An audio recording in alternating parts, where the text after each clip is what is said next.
तर तुम्ही रोज पूजापाठ करता, मंदिरात जाता, मंत्र जप करता, तरीही तुमच्या आयुष्यातील दुःख कमी होण्याऐवजी दिवसेंदिवस वाढतच जातंय, तर एक मिनिट थांबा. खूप लक्षपूर्वक ऐका.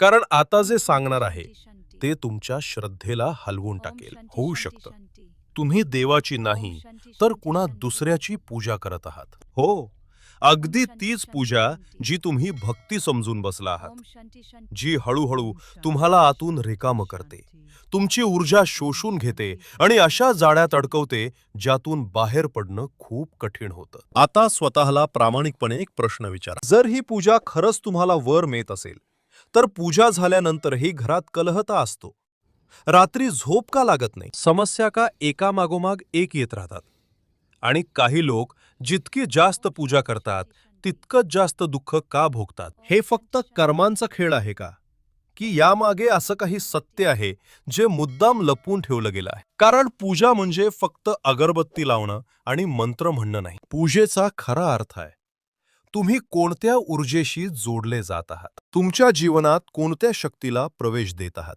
आणि सर्वात धोकादायक, तुम्ही कोणासमोर तुमचं मन, तुमची चेतना आणि तुमचं भविष्य समर्पित करत आहात. सत्य हे आहे की या ब्रह्मांडातल्या सगळ्या शक्ती दिव्य नसतात. काही शक्ती फक्त तुमच्या भीतीवर, इच्छांवर आणि कमकुवतपणावर जगतात.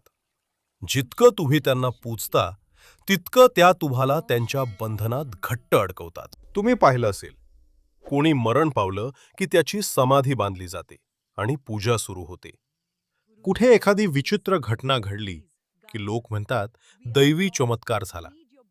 कुठे एखाद्याला अचानक धन मिळालं की तो म्हणतो देवाची कृपा आहे, आणि सगळे त्याच्या मागे लागतात. पण तुम्ही कधी विचार केला का, ती शक्ती खरी कोण आहे, तिचा स्रोत काय आहे, ती तुम्हाला काय देते आणि बदल्यात काय घेते?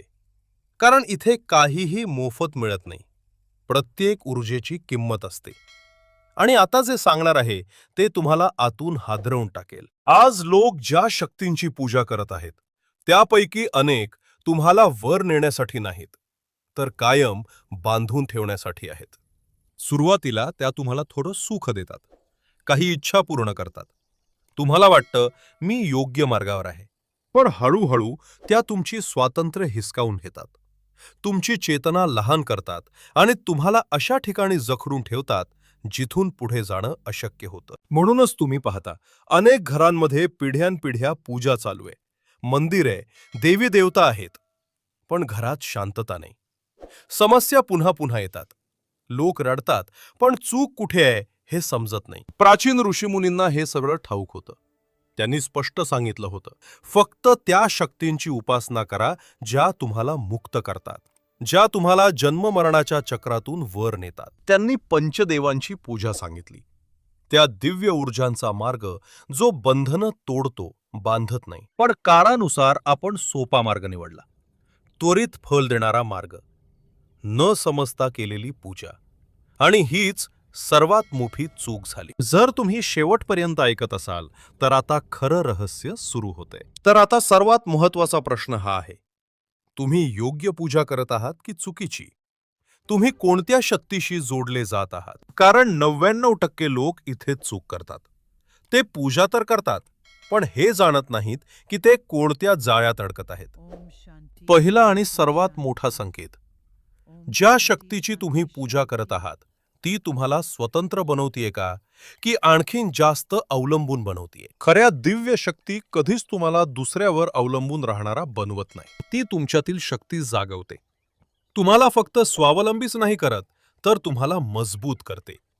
तुम्हाला हे जाणवते की मी स्वतः माझं भविष्य बदलू शकतो. पण ज्या शक्ती तुम्हाला वारंवार घाबरवतात, जर तू मला पूजलं नाहीस तर काहीतरी वाईट होईल, जर तू हा व्रत नाही ठेवलास तर कुटुंबावर संकट येईल, तर समजून घ्या, हा भीतीचा खेळ आहे, आणि जिथे भीती आहे तिथे स्वातंत्र्य कधीच नसतं. दुसरा संकेत, पूजा तुम्हाला आतून हलकं करते, मन शांत होतं, विचार स्वच्छ होतात, झोप छान लागते, भीती कमी होते. पण चुकीची पूजा ती तुम्हाला जड करून टाकते. मनात एक अनोळखी भीती बसते, पूजा झाल्यानंतरही चिंता कायम राहते. वारंवार वाटतं काहीतरी अपूर्ण राहिलंय आणि तुम्ही विनाकारण तीच पूजा पुन्हा पुन्हा करत राहता. तिसरा संकेत, जर तुमच्या पूजेच्या नंतरही जुन्या समस्या पुन्हा पुन्हा परत येत असतील, तुमची प्रगती थांबली असेल, तुम्ही आतून थकलेले, रिकामे वाटत असाल, तर हे फक्त बाह्य परिस्थिती नाही, तर त्या ऊर्जेचा परिणामही असू शकतो ज्याच्याशी तुम्ही जोडलेले आहात. आता एक कठोर सत्य, काही शक्ती तुम्हाला कधीच पूर्णपणे मुक्त होऊ देत नाहीत, कारण तुमची भक्ती, तुमची ऊर्जा हाच त्यांचा आहार असतो. त्या सुरुवातीला थोडं देतात, धन, आरोग्य, छोट्या छोट्या इच्छा, जेणेकरून तुम्ही विश्वास ठेवाल. मग हळूहळू त्या तुम्हाला स्वतःची सवय लावतात. तुम्ही पूजेशिवाय राहू शकत नाही. सोडायचा विचार केला तरी आतून घबराट होते. ही भक्ती नाही, बंधन आहे. तर आता स्वतःला विचारा, माझी पूजा मला निडर बनवते का, की आणखीन जास्त घाबरवते? ती मला पुढे नेत आहे का, की त्याच ठिकाणी थांबवत आहे? मी स्वतंत्र वाटतोय का, की रोज आणखीन जास्त बंधनात अडकतोय? ज्या प्रश्नांची उत्तरं नाही मध्ये आली, त्या पूजांना लगेच थांबवणं हेच योग्य पाऊल आहे. आता पुढे काय करायचं? 1. आंधळ्या परंपरांमधून बाहेर या. फक्त लहानपणापासून चालत आलंय म्हणून करू नका. 2.